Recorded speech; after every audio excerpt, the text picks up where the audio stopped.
Alors à l'époque, je me rappelle que mon père m'emmenait souvent à Troyes voir l'équipe locale, le TAF à l'époque, qui jouait en première division. J'ai même vu cette équipe-là en deuxième division, donc je ne sais plus exactement quand c'était, pour être honnête.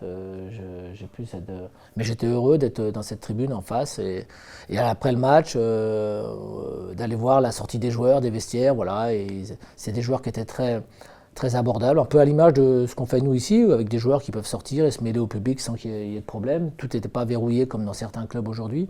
Et c'était un plaisir d'échanger après le match avec certains joueurs des Guy Formici, des garçons comme ça, avec qui j'ai sympathisé depuis, qui est un ami maintenant. Voilà, des gens qui partageaient leur plaisir d'être footballeur et de discuter avec les supporters.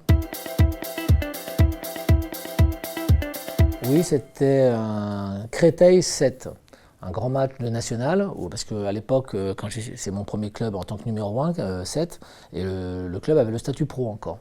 Et on était en tête du national en février, je crois, et puis après on a eu un petit coup de moins bien parce qu'on n'était plus payé en fait. Donc c'est difficile de motiver des joueurs quand ils sont plus payés. Le match moi, qui m'avait marqué, c'était France-Brésil en Coupe du Monde au Mexique. Avec ce match fabuleux avec les prolongations puis les tirs au but, voilà, 86. C'était un match, franchement, je sais pas, je voyais, sur le début de match, je voyais les Brésiliens comme des avions, et puis finalement, tu vois ton équipe de France, tu es fier de voir que la France se met au niveau, et puis finalement que la France peut gagner dans le temps normal.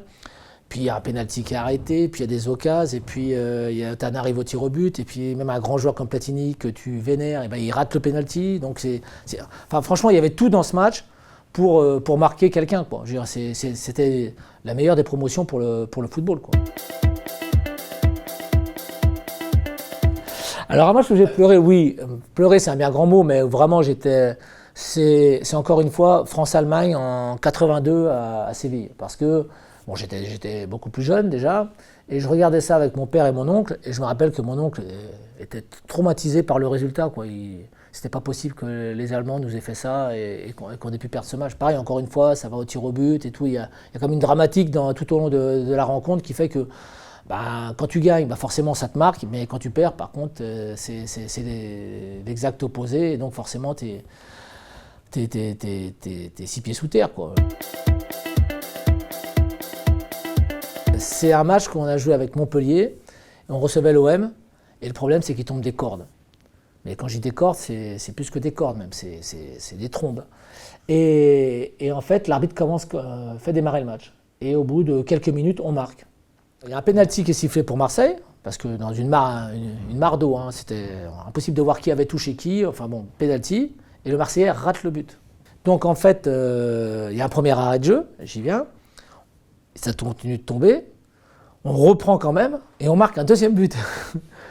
Et là, par contre, pendant la mi-temps, il tombe vraiment, mais alors là, c'était horrible. Et je sais pas, il devait y avoir Sado sur le terrain, là, c'était complètement injouable. Et là, le match a été remis. On l'a rejoué quelques semaines plus tard et on l'a perdu. Voilà. Mais on s'était bien marré pendant 45 minutes. On en a bien rigolé après. Quand j'entraînais à Amiens, que le match Amiens-Boulogne n'ait pas lieu. Parce qu'en fait, à la 37e journée, à la fin de la 37e journée, on était maintenus.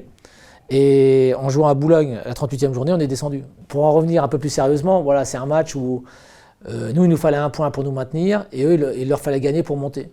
Donc, quand tu es sur des dynamiques totalement différentes, c'est forcément l'avantage à l'équipe qui reçoit et qui a besoin de gagner pour monter, par rapport à l'équipe qui se déplace et qui doit prendre un point pour se maintenir. Voilà, on a pris 4-0 et Amiens est descendu en national.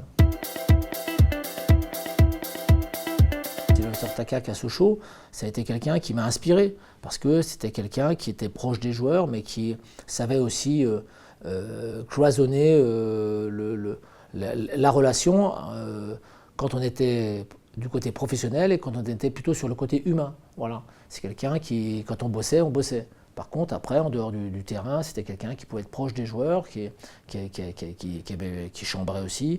Quelqu'un comme Jean-Luc Gasset, un peu dans ce style-là aussi, quelqu'un qui est très perfectionniste, qui quand il travaille, ben, c'est le boulot, c'est tout. On bosse et tout le monde s'y met.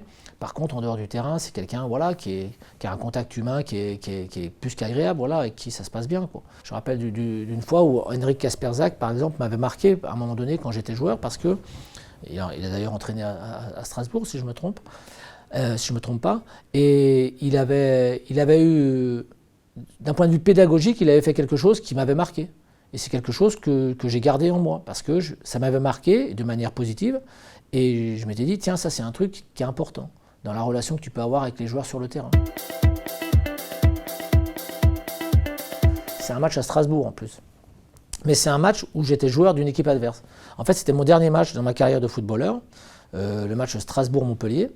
Et donc j'étais venu avec l'équipe, j'étais remplaçant, et on perdait 3-0. Donc je me disais, bon, on va peut-être me faire rentrer un quart d'heure, 20 minutes, histoire de finir la carrière par une bonne note quand même. Eh bien non, je ne suis pas rentré. Je suis resté sur le banc. J'ai fini ma carrière, du moins, sur un banc de touche de Ligue 1. Voilà, donc on était deux dans ce cas-là.